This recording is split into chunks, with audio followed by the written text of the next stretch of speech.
I believe that the Cleveland Cavaliers should just do it for their Nike god known as LeBron James. This is clearly what LeBron has wanted from the start. This would be the playmaker that is also one of his closest friends that he believes he needs to compete with the Golden State Warriors after they nuclear armed up with Kevin Durant. So back to our discussions. Is Kevin Love a better rebounder than Carmelo? Yeah, obviously he is. Is he a better fit, Kevin Love, in what LeBron does in the offense? Yeah, he's a better fit because he's just a spot-up three-point shooter. Yeah. And LeBron, I always tell you, best passer in basketball. Nobody can get in the lane and whip it out to the snipers better than LeBron James. So fit's better. He can do more dirty work than Carmelo. But right here, right now, is Carmelo Anthony better than Kevin Love just as an overall basketball player? Yeah, he is. Now, again, some people in New York say aging legs, losing their bounce, maybe over the hill.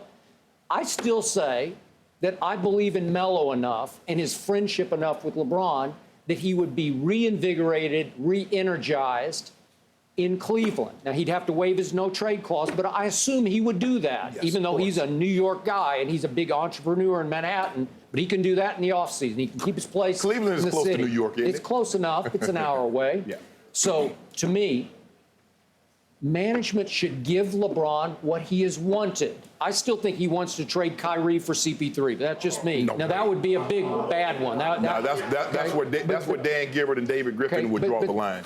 You're probably right, although I believe LeBron would do that deal. But this is a deal you could argue for. You could say this is close enough. Give LeBron what he wants. I want to see the excuse taken away. I don't have enough help. This would take the excuse away, and then we'd see where the chips fall, because I think LeBron would then feel he had the firepower to compete with Kevin Durant's Golden State Warriors. Skip, if they can do this deal without giving up Kevin Love, I think they should do it. Okay, but that's not going to happen. But here's the thing. You're going to have to get another a third or a fourth or maybe even a fifth team. Because here's the thing. Let's just say, for the sake of argument, this is okay.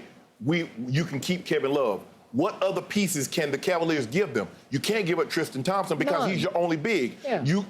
They traded you Shumpert and J.R. Smith, so they don't want those guys back.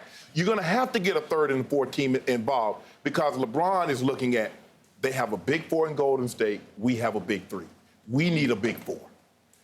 That way, we can go firepower for firepower against the Golden State Warriors. LeBron is not thinking about Boston. Boston is coming. They're the number 2 seed now. They just beat Toronto last night. Isaiah Thomas is playing MVP basketball. He's not worried about them. He's not worried about Toronto. He's not worried about the East. LeBron is only thinking about the Golden State Warriors. And he said, we have a big three. We need a big four. I don't know how they can get Melo without giving up Kevin Love. But if they can get a third or a fourth team involved, there's no way.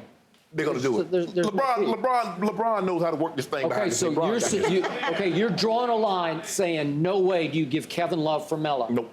Really? Because it's the same. Because now you still have a big three. You need a big four. You just saw Steph Curry go off last night. He went for 39 in 29 minutes. Klay Thompson earlier this year went for 60 in 29 minutes. You know Kevin Durant is a 7-foot, 40-point guy when he needs to be. Draymond can get your triple-double at the drop of a hat. And then they come off the bench with Livingston, Iguodala, JaVale McGee. Yeah. You need a big four. But I'm not so sure. But if you do that, Skip, you're going to probably have to deplete your bench. And now you're still back to square one, because if you're up by 5 when the big four leave the court, guess what? You're probably going to be down 10 if you got a weak bench. So I don't know how they make this deal happen without Kevin Love. But if they can get Melo without giving up Kevin Love, you know what's going to happen. Funny about this? Okay. If they get Melo without giving up Kevin Love, they mess around and sweep Golden State. Did we get that on tape? I think we just did. Sweep them. Well, it's not going to happen. That would be your wild stretch. So let's give LeBron so much firepower that it's not fair anymore. Is that what you're saying? Oh, so you're the prohibitive favorite over Golden State? So is that what Golden State? So is that what Golden State got? Is it fair?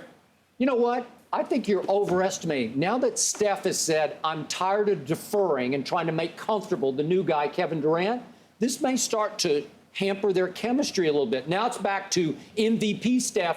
I'm going to shoot it a bunch of times, and I'm going to shoot it with no conscience from anywhere. Last night, he was just pulling up from 30. Boom, boom. And Kevin's over there. It's like Westbrook, you know, like, can I play? Skip, but here's the thing. You keep talking about boom. The dude was 14 to 20. He took 20 shots to get almost 40 points. It's not like Russell would have took 29, 39 shots to get 40 points. But when you can do that, Clay had 29. Look, you're not going to get 39, 29, and 30 from three guys. That's just not the way. It's not enough balls. And second of all, you're going to be so far ahead because the guys didn't even play the fourth quarter. Okay, I'm going to say this one more time. I have never been a big Kevin Love fan. I'm on the record repeatedly, consistently. I'm just not a big fan of what he's made of.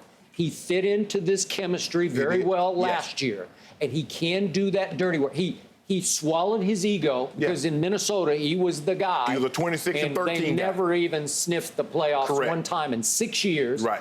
And if you'd asked me 2 years ago, better player, Carmelo Anthony or Kevin Love, I would have laughed at the question because it's a laughable question. Now you're saying Kevin Love's a better fit, but seriously, I thought of this last night. Are we doing a disservice to Carmelo because he's stuck in that mess in New York where he's lost heart and focus, where he just doesn't care anymore? You don't think you might see the old Melo reemerge? He's 31 years old with LeBron? I don't know. Maybe the firepower goes up where they're just a better basketball team with Carmelo instead of Kevin Love. We know Melo can score, but in the system and that what they have in Cleveland, they don't need a third dominant ball handler. No. Because you know what happens. Carmelo gets the ball, it's like glues on his hand. I know. He tries to pass it, and somehow it won't leave his hand. It's going up and into the bucket. Skip, this is what LeBron is saying. LeBron is saying, I'm looking at my team, and I'm not worried about the losing. Yeah, I'm disappointed we lost to the Pelicans. Yes, I'm disappointed we lost to the Mavs, the last place Mavs in the West. But all my focus is turned on Golden State. I see what they're doing. I see Steph Curry get 43 the other night and doesn't play the fourth quarter. I see what he did last night. I saw earlier this year, Clay got 60 in 29 minutes. I also saw Kevin Durant go for 40 against Oklahoma City twice. Okay. So he knows he needs another scoring option, a guy that can give him 20. All right, but as much of a ball stopper as Melo can be, on any given night, he can cancel out a hot-handed Kevin Durant because you know Melo can still do that. Oh, he got 45 against Atlanta the other night. That's what I'm saying. He can go for 40 if required, if he's in the flow, if he's got a hot hand. And he and LeBron do have off-court chemistry. Yes. They played internationally together. But I think they develop quickly on court because LeBron really respects his game, Melo's game. If Melo comes to Cleveland and the Cavs do not have to give up Kevin Love, Golden State can't beat them. That's a pipe dream. You want it to be a pipe dream. It's going to happen. I don't want it to be. It's just they're not going. They can't give up a Kyle Korver. They're going to trade him for Melo. What are you going to do? It does, Skip. It doesn't matter. I know what you want to happen. Your Spurs are not going to beat Golden State. I know that's painful. I know that's not going to happen. That's not going to happen, Skip. It's not. I'm just going to sit over here and bite my lip until it happens. Because my Spurs are much better than you think, and they're playing without Pau Gasol right now. But once they start to click back together, they're much better than I thought they would be without Tim Duncan. Again, the big hurdle will be Golden State. The little hurdle will be Cleveland in the finals. Well, I tell you what you do. You keep on biting your lip, thinking that the Spurs will beat Golden State, and come playoff time, you won't have any bottom lip. Because you be done gnawed it all the way through, because it's not going to happen, Skip. All you know it, I know it. Is that in finals past, my Spurs have owned LeBron and company. It took Ray Allen making the greatest clutch shot in history to save them from losing that finals, and then they would have lost all three finals to the Spurs. Okay, let me ask you a question. How much credit are you giving Robert Horry for that dagger three he hit against Detroit? I'm just talking about the Spurs. I don't care. Oh, he was with the Spurs. I know, well, okay, but I'm talking about I'm talking about this group. But you're just going to just forget, just against gloss over LeBron. Horry didn't play against LeBron. You see what you did there? This is what you and a lot of other people do. When they lose, when the Cavaliers lose, it's all LeBron. But when they win, Ray Allen and Kyrie Irving bailed him out. Well, what does he get credit for? Ray Allen played for the Heat. Don't slander Ray Allen like that. He didn't play for the Heat. That was in Miami. getting real crunchy lately since your team won 7 games in a row. Which is pretty impressive. I agree. And you're still not in the playoff picture yet. Brought to you by 84 Lumber. Are you 84 material?